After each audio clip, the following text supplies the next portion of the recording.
There is a particular kind of feeling you get when you arrive in England. It isn't always a grand cinematic moment. More often, it is a quiet, creeping sense of recognition, as if you've stepped into a story you've known your whole life. You might find yourself on a train, peering out through a window speckled with rain, and see it. A green so impossibly vibrant it almost hurts your eyes. A distant hill might be crowned with the skeletal remains of a castle, a silent testament to centuries of drama. This is a land where history isn't just in books, it's in the soil, in the air, and in the persistent, gentle mist that seems to wrap everything in a soft, mysterious embrace. It's a place that feels immediately, deeply familiar. It is quite important to get one's bearings straight from the off. England is a country, but it is also part of something larger and a bit more complicated, the United Kingdom. It shares this curious union with its distinctive neighbours. Scotland, with its rugged highlands and fiercely independent spirit. Wales, a land of ancient language, dragons and song. And Northern Ireland, with its own complex history and breathtaking coastlines. Each has its own identity, its own flag, and its own way of doing things. To call a Welshman English is to invite a polite but firm correction. Understanding this patchwork of identities is the first step to understanding the charmingly peculiar nature of this island group. England is the biggest and most populous part, but it is just one piece of the puzzle. One of the first things any visitor will notice and likely comment on is the weather. The English weather is a national obsession, a constant topic of conversation, and a character in its own right. It is gloriously, maddeningly unpredictable. You can experience all 4 seasons in a single afternoon, sometimes within the same hour. A morning might dawn with brilliant, hopeful sunshine that tempts you into leaving your coat at home, only for the heavens to open with a sudden, drenching downpour, just as you've walked furthest from any shelter.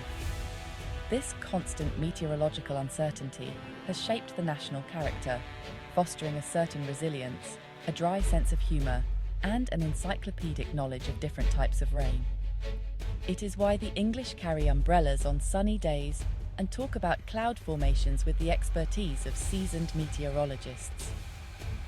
This sense of welcome, this feeling of stepping into a living storybook, is England's greatest trick. It's a country that manages to be both ancient and modern, grand and incredibly cosy all at once. The landscape seems designed for gentle contemplation, for long walks that end in a warm pub, and for pondering the layers of time that lie just beneath the surface. You can stand on a Roman wall, look out over a field of wind turbines, and somehow it all makes sense. The past isn't a foreign country here, it's the next-door neighbour who pops round for a cup of sugar. This is the magic of England. It makes you feel as though you have not just visited, but that you have, in some small way, come home.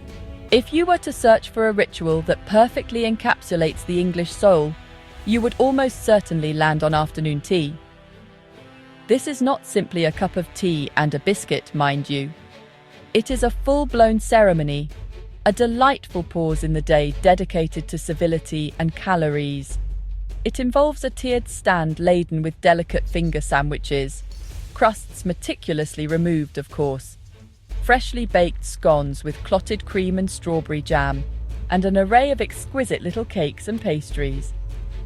The great debate of whether the cream or the jam goes on the scone first can divide families and has been known to cause friendly but firm disagreements across the nation.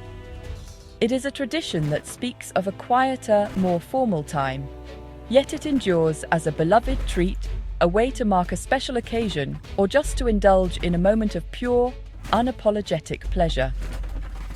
The English language itself is one of the country's most successful and sprawling exports, a journey that is quite remarkable when you think about it. It began as the tongue of a few Germanic tribes who settled on this island, a grunting, parochial dialect.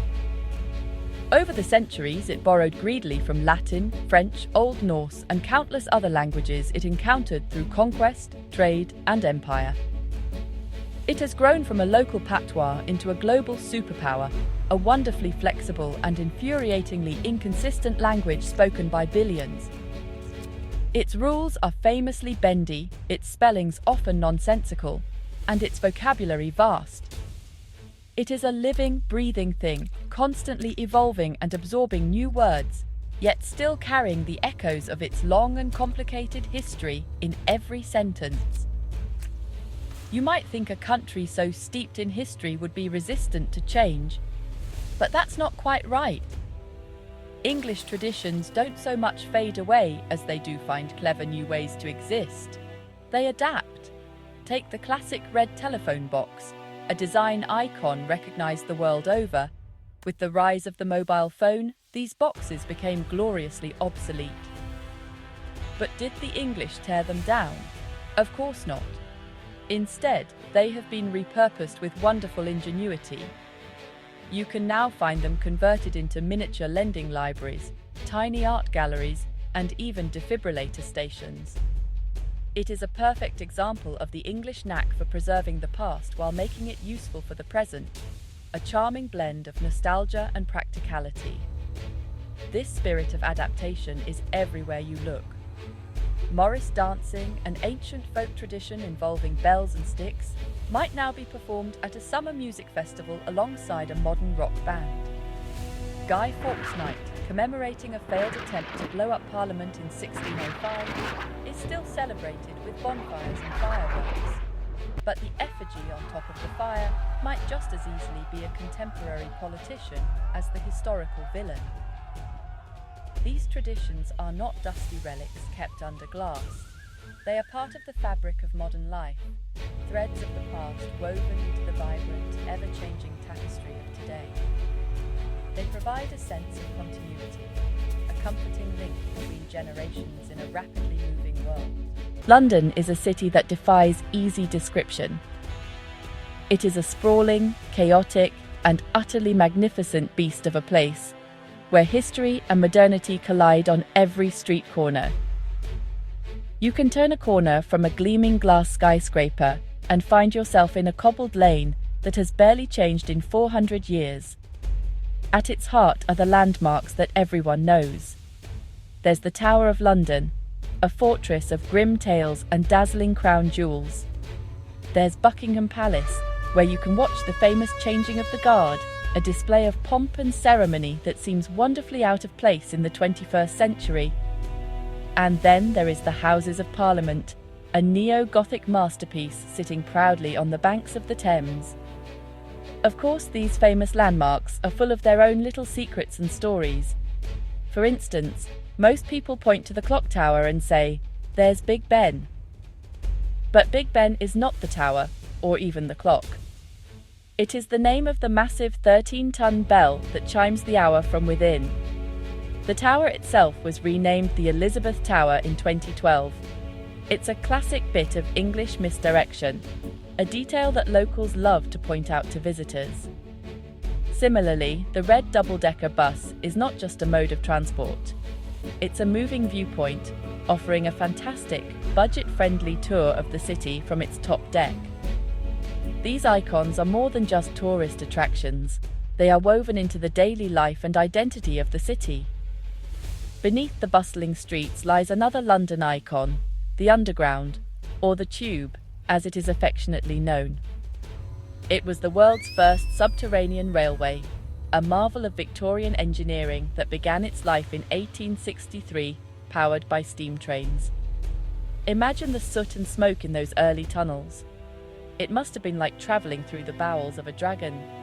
Today, it is a sprawling, colour-coded network that is the lifeblood of the city, carrying millions of Londoners to and fro each day.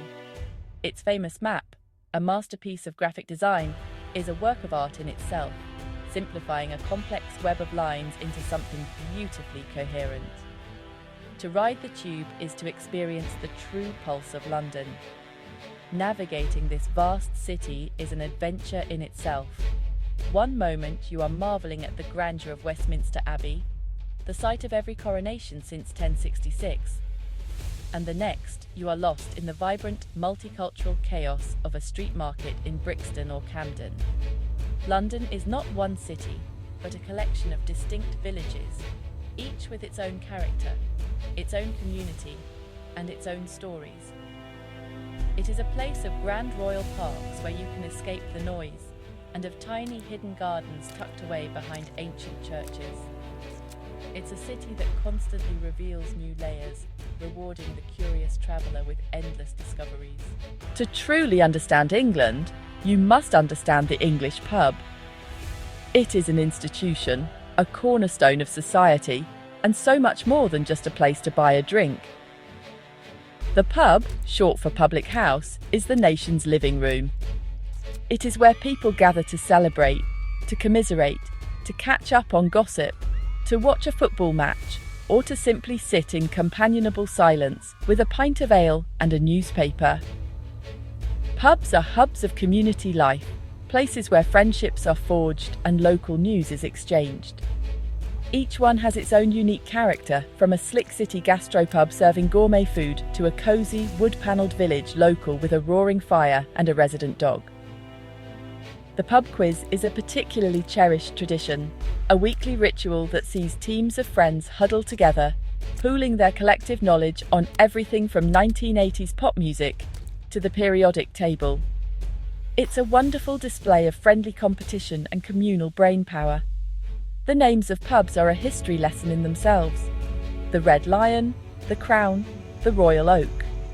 They tell tales of heraldry, history, and local folklore. In a world that is becoming increasingly digital and isolated, the pub remains a steadfastly analogue and social space, a vital place of human connection. It is where you go to feel part of something, to be among your fellow countrymen in a relaxed and welcoming atmosphere.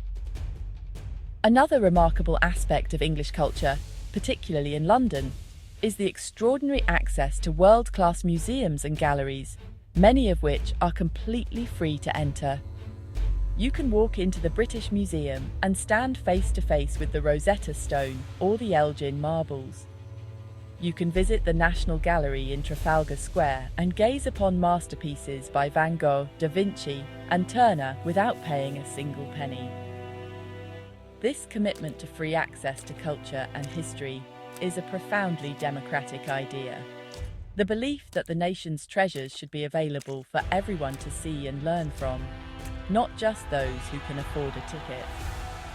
It is an incredible gift to both citizens and visitors. This generosity allows for a different kind of museum experience. You don't feel the pressure to see everything in one go. You can pop into the Tate Modern for half an hour just to see one exhibition, or wander through the Natural History Museum's magnificent Hintze Hall on a whim. It makes these grand institutions feel less like temples of high culture and more like public spaces to be enjoyed at a leisurely pace. This open-door policy has fostered a culture of curiosity and learning, making art, history, and science an accessible and integral part of everyday life for millions of people. It is, without a doubt, one of the best things about the country. If you want to see English passion in its rawest, most uninhibited form, you need to go to a football match. Football, or soccer as it's known in some corners of the world, is not just a sport here, it is a religion. It was in England in the mid-19th century that the rules of the modern game were first codified, transforming a chaotic village pastime into the global phenomenon it is today. The Football Association was formed in a London pub in 1863, and from there, the game spread across the country and then the world. It is a game of simple elegance and profound complexity, capable of inspiring dizzying heights of joy and crushing depths of despair, often within the same 90 minutes. The football stadium on a match day is a cathedral of noise, colour and emotion. It is a place of tribal loyalty, where thousands of people, united by the crest on their shirts, come together to sing, to chant, and to live and die with every kick of the ball. The roar of the crowd when a goal is scored is a primal, elemental sound, a release of collective tension and euphoria that is utterly intoxicating. These stadiums are more than just sporting venues. They are landmarks of community identity. They are often located in the heart of working-class neighbourhoods, and the local club is a source of immense pride, a symbol of the town or city itself. Beyond the professional game, football is played on every park, school field, and patch of green grass across the country. On any given Sunday morning, these parks are filled with amateur teams of all ages and abilities, playing for the love of the game. It is a deeply ingrained part of the culture, a shared language that cuts across class, age, and background. You can strike up a conversation with a complete stranger in a pub simply by mentioning the previous day's results. It binds people together, providing a constant source of drama, debate, and shared experience that punctuates the rhythm of the week. The fortunes of the national team are a source of perennial hope, and, more often than not, heroic failure. Every major tournament brings the country to a standstill, with flags flying from cars and windows, and a collective belief that this, finally, will be the year. The inevitable exit, often via a heartbreaking penalty shootout, is a national ritual of mourning, followed by a period of philosophical reflection, and then the slow rebuilding of hope for the next time. This cycle of optimism and disappointment is a fundamental part of the English sporting psyche, a testament to the enduring power of the beautiful game. A short journey from London takes you to Oxford, a city that seems to be made entirely of honey-coloured stone and intellectual ambition. Home to the oldest university in the English-speaking world, Oxford is a place where academic tradition hangs heavy in the air. Its skyline is a forest of dreaming spires, the towers and turrets of its 39 constituent colleges. To walk through Oxford is to walk in the footsteps of prime ministers, poets, scientists, and writers who have shaped the world. The colleges themselves are hidden worlds, accessible through unassuming wooden doors that open onto immaculate quadrangles, chapels, and dining halls that look like they've been lifted straight from a Harry Potter film. The sense of accumulated knowledge is almost overwhelming. At the heart of it all is the Bodleian Library, one of the great libraries of the world.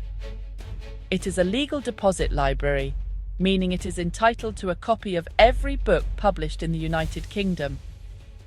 As you can imagine, this amounts to a staggering number of books, with miles upon miles of shelving holding centuries of human thought. You can feel the weight of all that learning as you wander through its historic reading rooms, where generations of scholars have hunched over ancient texts. Oxford is not just a university, it is a city devoted to the power of ideas, a beautiful and slightly intimidating monument to the pursuit of knowledge. If Oxford is the heart of England's intellectual life, then the Lake District is the heart of its romantic soul. This stunningly beautiful region in the northwest of England is a landscape of rugged mountains, known locally as fells, shimmering lakes, and deep green valleys. It is a place that has inspired poets and writers for centuries, most famously William Wordsworth, who described it as the loveliest spot that man hath ever found. His poetry captured the sublime beauty of the landscape and helped to spark the beginnings of the modern conservation movement. He believed that nature had the power to soothe the soul and elevate the human spirit, a sentiment that is easy to understand when you are standing on a fell top, looking out over a vista of water and mountains. Exploring the Lake District is an exercise in reveling in the raw beauty of nature. It's a paradise for walkers, with a vast network of footpaths that range from gentle lakeside strolls to challenging mountain scrambles. The landscape changes with the weather and the seasons, from the crisp, clear days of autumn when the hills are ablaze with colour, to the moody, atmospheric days when mist clings to the valleys and the fells loom like sleeping giants. It's a place to escape the noise of modern life, to breathe fresh air, and to reconnect with something elemental and wild. The tiny stone-built villages and welcoming pubs provide a comforting warmth after a long day's walk, making it a perfect blend of wilderness and civilization. Travel to the far southwestern tip of England and you will find yourself in Cornwall, a peninsula that feels like a country apart. With its own language, flag, and distinct Celtic heritage, Cornwall has a wild, romantic, and slightly mystical character. Its coastline is dramatic and breathtaking, a succession of towering cliffs, hidden coves once used by smugglers, and vast sandy beaches pounded by the Atlantic surf. This is the land of legend, the mythical birthplace of King Arthur at Tintagel Castle, whose ruins cling precariously to a windswept headland. The sense of myth and folklore is woven into the very fabric of the landscape. Cornwall's history is also one of industry.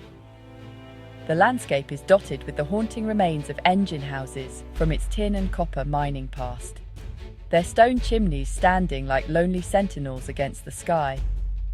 These ruins, now a UNESCO World Heritage Site, speak of a tough industrial heritage that once dominated this rural idyll.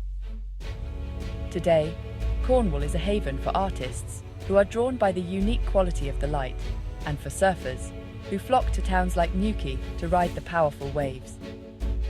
It is a place of contrasts, where ancient legends meet a modern bohemian surf culture, and the rugged beauty of the coast is a constant, powerful presence. Journeying north, you arrive in Liverpool, a city with a completely different but equally powerful energy. This is a city built on music and maritime trade. As a major port, it was once a gateway to the world, and its magnificent waterfront, with the iconic Three Graces buildings, is a testament to its former wealth and global importance. The city's history is complex, tied to the highs and lows of trade and emigration, and this has given it a resilient, defiant, and incredibly warm-hearted character. Liverpudlians, or Scousers, are famous for their sharp wit and fierce pride in their city. Of course, you cannot think of Liverpool without thinking of the Beatles. The city is a place of pilgrimage for fans from all over the world who come to see Penny Lane, Strawberry Field, and the legendary Cavern Club where the band honed their sound. Music runs through the veins of Liverpool. It is not just a historical artifact, but a living, breathing part of the city's identity, with a thriving live music scene in its pubs and venues. Liverpool is a city that has reinvented itself from its post-industrial decline, transforming its heritage into a vibrant cultural offering. It is a story of resilience, creativity, and the enduring power of a good tune. Nestled in a valley in the southwest of England lies Bath, a city of exquisite and uniform elegance. Its beauty is so complete, it almost feels like a film set. The entire city is a UNESCO World Heritage Site, and it's easy to see why. Built largely in the 18th century from a distinctive honey-coloured Bath stone, its streets are lined with perfectly preserved Georgian architecture. The Royal Crescent is the most spectacular example, a sweeping arc of 30 terraced houses that looks out over a green park. It is a city designed for promenading, for seeing and being seen, just as it was in the days of Jane Austen, who lived here and featured the city in her novels. But Bath's history goes back much further than the Georgians. The city owes its very existence to the hot springs that bubble up from the ground, the only ones in the United Kingdom. The Romans, who were never ones to pass up a good spa opportunity, built a magnificent complex of baths and a temple here, calling the town Aquae Sulis. The amazingly well-preserved Roman baths are the city's main attraction, a remarkable window into a distant past. You can walk on the original Roman pavements, see the steaming, green-hued water of the Great Bath, and imagine the lives of the people who came here for healing and worship 2,000 years ago. Beyond the postcard views, Bath is a vibrant, sophisticated city with a thriving cultural scene. It has a wonderful collection of small, independent shops, quirky cafes, and excellent restaurants. It hosts numerous festivals throughout the year, celebrating everything from literature to comedy. It is a place that manages to wear its history lightly, blending its stunning architectural heritage with a lively, contemporary atmosphere. You can spend a morning exploring Roman history, an afternoon admiring Georgian architecture, and an evening enjoying a thoroughly modern meal or a show at the Theatre Royal. It is a city that offers a concentrated dose of English elegance and history. From the legendary coasts of Cornwall to the poetic fells of the Lake District, from the intellectual spires of Oxford to the vibrant pulse of Liverpool, England is a country of 1,000 different stories. It is a place where every castle has a ghost, every village has a pub, and every landscape has a poem written about it.